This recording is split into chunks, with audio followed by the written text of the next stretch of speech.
পরকাল শুধুই ঈমানদারের জন্য।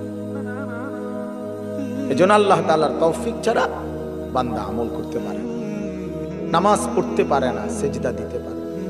কত ছেলে দেখেন না, চোখের সামনে এক ওয়াক্ত নামাজ পড়ে না, জানেও না সে মানুষের বাচ্চা নাকি জানোয়ার, এটাও জানে, হাইওয়ান কিনা না মানুষ বলতে পারে।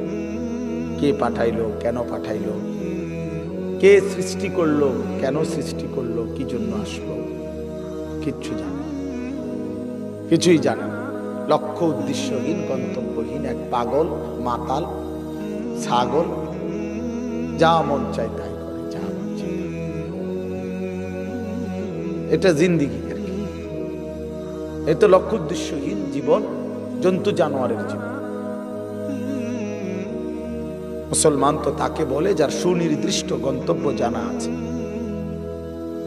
ঈমানদারের গন্তব্য জানা আছে যে আমার গন্তব্য কোথায়, আমার এটা হায়াত, এরপরে আমার মৃত্যু, কবর, এরপরে আমার হাসরের মাঠ, এরপরে আমার মিজান, হিসাব, এরপরে আমার ফুলসেরাত, এরপরে আমার জান্নাত।